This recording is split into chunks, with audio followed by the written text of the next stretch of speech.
Entry तो होगी, शत्रुघ्न का रोल मिल गया भाई। जो आदमी नू चावे था ना एक मंत्री का रोल तो मिल जा, उसकी एंट्री होगी, मेरे लिए वो ही बहुत बड़ी बात है। उसके बाद जब रामलीला में एंट्री होगी ना, शत्रुघ्न का रोल तो मैंने किया भरत जी के साथ, जो छोटा सा रोल है शत्रुघ्न का। 2 गाने हैं, वे भी सम्मिलित गाने हैं हमारी रामलीला में। वे गाने गाए, 1-2 लाइन का छोटा मोटा रोल है, वो रोल किया। लेकिन उससे पहले ही कुछ इच्छाएं थी मंत्रियों में, नगरवासियों में, धनुष तोड़ने में, अंगद का पांव उठाने में। इस तरह से मैंने मतलब बहुत जगह रामलीला में अपने आप को इन्वॉल्व कर लिया। सबसे पहले मैंने धनुष यज्ञ में धनुष तोड़ने का जो डायलॉग बोला और उसे बोल के धनुष तोड़ने का प्रयास करके जब मैं निराश होकर मतलब जाने लगा पीछे, तो वहां पर मेरी आवाज पहली बार वहां पर सुनी थी स्टेज पर किसी ने। मैं अपने मेकअप रूम की तरफ पीछे से जा रहा था, तो वहां पर अब उनका स्वर्गवास हो चुका है। स्वर्गीय श्री ब्रजपाल जी चाचा बिरजू मेरे पीछे पीछे गए और पीछे जाते हुए उन्होंने मुझे कहा, बेटा अगले साल के लिए सीता की तैयारी कर ले। अब सीता की तैयारी करने का मतलब था कि एक बहुत बड़ी जिम्मेवारी अपने सिर पे लेना। चलो वो बात मैंने उस समय पे इग्नोर कर दी, क्योंकि देखो जो नए बच्चे होते हैं ना, उनमें थोड़ी झिझक और शर्म होती है लेडीज रोल करने के लिए। वे जल्दी से तैयार नहीं होते, क्योंकि उनके आसपास का बच्चों का समूह ऐसा होता है, वे एक दूसरे से मजा कि हमारे गांव की रामलीला की रिहर्सल कहाँ पर होती है, कैसे होती है, कब शुरू होती है, कौन कराता है ना। हमें ये पता था कि माध्यम क्या है रामलीला कमेटी से जुड़ने का। सन 2000 की बात, रामलीला की तैयारी चल रही थी, अभ्यास रिहर्सल प्रैक्टिस जारी थी।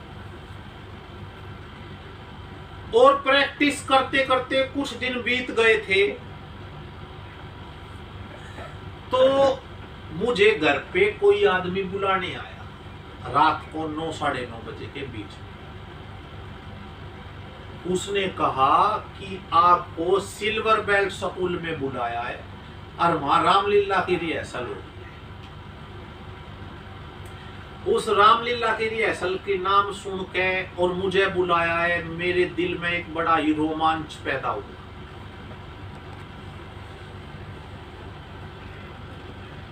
रोमांच पैदा हुआ, मैं गया वहां।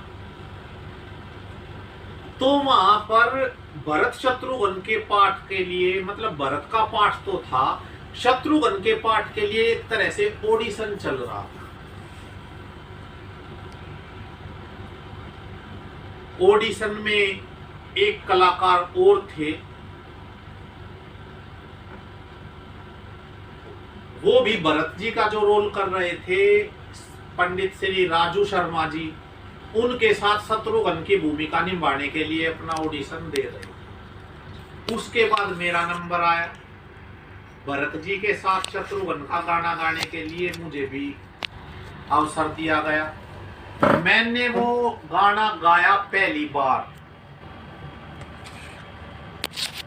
हमारा संगीत है, जो रामलीला के हमारे कलाकार हैं, उनको जब हम एक दूसरे को अब भी देखते हैं ना, तो वो छवि हमारे मन में आज भी बसी हुई है। एक दूसरे के लिए हमारे मन में सम्मान होना जरूरी है।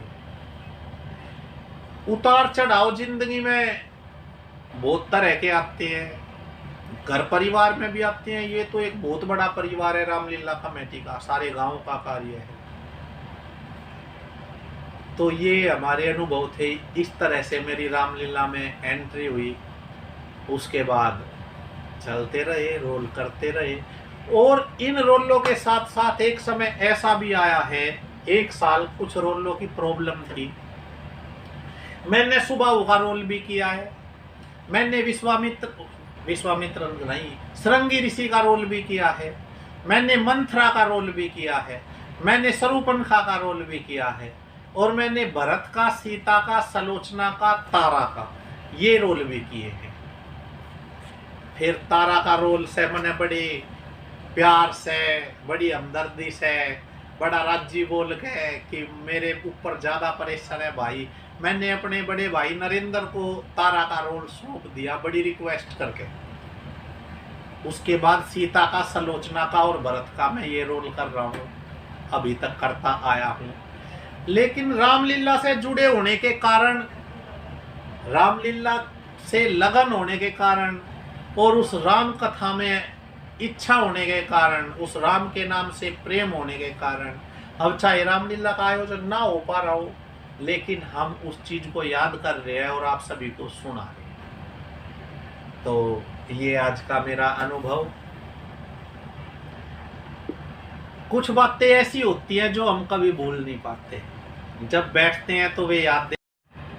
उसके बाद अगला साल आया सन 2001। 2001 में मुझे पता लगा कि पंडित जी राजू शर्मा जी जो भरत की भूमिका का रोल अदा कर रहे थे, वे किन्हीं कारणोंवश असमर्थ थे भरत का रोल करने में। तो उस साल मुझे भरत का रोल दे दिया गया। मुझे बड़ी खुशी हुई। भरत का रोल मुझे बहुत पसंद था शुरू से और मेरा मनपसंद रोल मुझे मिल गया। इसी बीच एक बात बताना चाहूंगा। हमारे एक भाई हैं रविंदर जी, जिन्हें काले के नाम से भी जानते हैं, रविंदर काला। आगे आने वाले समय में उनका जामवंत का मुख्य रोल होता है, मारीच का मुख्य रोल होता है, उनसे मुलाकात भी करवाएंगे आपकी। रामलीला का जो सिखाने का जो कार्य था ना, हमें जो गाने बताने का, सिखाने का तरीके का था, मैं उनको आज भी दिल से अपना गुरु मानता। उन्होंने ही मेरी तैयारी करवाई है। जो कुछ पूछा मैंने, देखो उनसे बड़े सीनियर और भी हैं क्लब में, कमेटी में, लेकिन एक दायरा होता है कि हमारी पहुंच कहां तक है। हम उस समय नादान भी थे। जो हमारे सीनियर कलाकार थे, प्रधान जी थे, सचिव जी थे, उनसे पूछने की, उनसे बात करने की हमारी सामर्थ्य ही नहीं थी। तो जो गुरु होने का कार्य किया, रामलीला का गुरु होने का, वो रविंदर काले जी ने किया। मैं आज भी उन्हें अपना रामलीला का गुरु मानता हूँ। अगर मुझे कुछ पूछना होता है, कोई तरज पूछनी होती है, तो मुझे उन्हीं की याद आती है। तो साथ बालाजी मेहंदीपुर धाम पर गया हुआ था। वहां से हम 3-4 दिन में आए और जब घर में आया, उस समय पे फोनों के भी इतने ज्यादा उपयोग नहीं थे भी, तो नंबर इतना सर्कुलेट नहीं होता था कि सब पे सबके नंबर हो। जब मैं घर आया तो मुझे पता चला कि लड़कियों के प्राइमरी स्कूल में रामलीला की तैयारी होते हुए 3 दिन हो चुके हैं और तुझे सीता, सलोचना का, तारा का और भरत का चारों रोल करने हैं और अपनी तैयारी कर ले। बड़ी खुशी हुई मन में कि रामलीला का आयोजन हो रहा है और बड़ी घबराहट भी हुई, डर भी लगा, क्योंकि इतने सारे रोल और बहुत बड़े बड़े रोल और इसमें उतार चढ़ाव के बहुत तरह के गाने, इतना गानों का अभ्यास नहीं।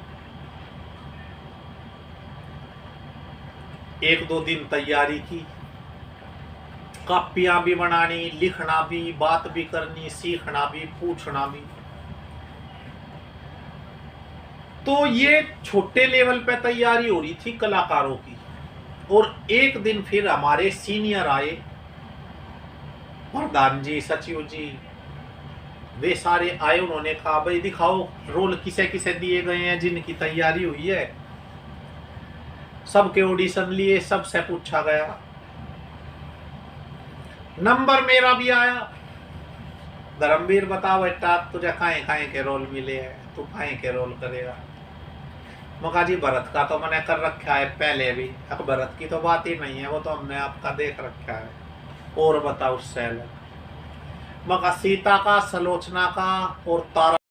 तो हमारे जो सचिव महोदय हैं श्री साहब सिंह जी, उन्हें संगीत का बहुत ज्ञान है। गानों का ऑडिशन वे ही ले रहे थे सबका। उन्होंने मेरे सामने ये सवाल रख दिया कि धर्मवीर बेटा वो गाना सुना सलोचना का, दीन बंधु भगवान पता ना तेरी अदम गति। और ये गाना उस समय मेरे लिए एक मील का पत्थर था। इतना कठिन था मेरे लिए वो गाना कि मैं सोच भी नहीं सकता। कई साल तक रोल करने के बाद मैं इस गाने को गाने में सक्षम अपने आप को महसूस नहीं करता था, क्योंकि इसकी तर्ज ऐसी थी, जो शुरू की लाइन की तर्ज थी वो मेरे दिमाग से निकल जाती थी। मैं श्री साहब सिंह बाबूजी को भी कहता था कि बाबूजी जब ये गाना गाने का समय आवे ना, आप बाजे के पास होते हो, इसकी धुन निकाल के दे देना, मुझे मेरे दिमाग से निकल जाती है। और वो ही गाना गाने के लिए उन्होंने मुझे कह दिया। जैसा मुझसे गाया गया, मैंने एक दो लाइन उसकी सुना दी। शायद मैं ठीक ठाक नहीं गा पाया उस समय पे, लेकिन जो रामलीला करवाने के इच्छुक कलाकार थे ना, और जो चाहते थे किसी भी हालत में रामलीला हो जाए, उन्होंने मेरी पीठ थपथपा दी और कह दी ठीक है ठीक है ठीक है, बहुत बढ़िया, गा लेगा गा लेगा, कर ले तैयारी कर ले तैयारी। और वहां मतलब एक तरह से जबरदस्ती मुझे पास करवा दिया। उसके बाद रामलीला में इतना आनंद आया। अब ये जो दीन बंधु भगवान पता ना, ये जो गाना है ना, जो मुझे सबसे कठिन लगता था, अब मुझे रामलीलाओं के सबसे प्यारे गानों में से। 2002 से हमारे गांव में कुछ परिस्थितियों के कारण रामलीला में विराम लग गया। 2002, 3, 4, 5, 6, 7, 8 7 साल रामलीला का आयोजन हमारे गांव में नहीं हो पाया। अब मेरा नया नया रोल था, नया नया जोश था, मुझे बड़ी इच्छा थी रामलीला में रोल करने की। तो मन में इच्छा थी कि रामलीला हो। जो हमारे सीनियर थे उनके सामने तो मुंह खोलने की हमारी हिम्मत नहीं थी, आज भी नहीं होती है। एक हमारे भाई थे कमेटी में हैं, भाई धीर सिंह जी, जिन्हें गांव में धीरे कहते हैं। मैं आता जाता रास्ते में उनसे कहता था, उनसे मेरी बोलचाल थी, राम राम करता था और कहता था भाई रामलीला करवा दो, मैं भाई रामलीला करवा दो। ऐसे मतलब सालों बीत गए, बहुत दिन हो गए। उसने एक दिन मेरे से मजाक मजाक में कह दी, रामलीला तो हो जाएगी पर तुझे सीता, सलोचना और तारा का रोल करना पड़ेगा। अब जो झिझक थी ना, जो शर्म थी, अब मजाक करेंगे साथ के लड़के, उस दौरान वो कुछ कम होगी, क्योंकि उम्र बढ़ी तो मैच्योरिटी आ गई थोड़ी सी। मैंने उससे बोल दिया कि भाई अगर रामलीला होती हो ना इस कंडीशन पे, तो मैं ये रोल करने के लिए भी तैयार हूं। उसके बाद मुझे नहीं पता उनकी कहाँ मीटिंग हुई, क्या तैयारियां हुई, क्या नहीं हुई। 2009 में मेरी शादी हो गई थी।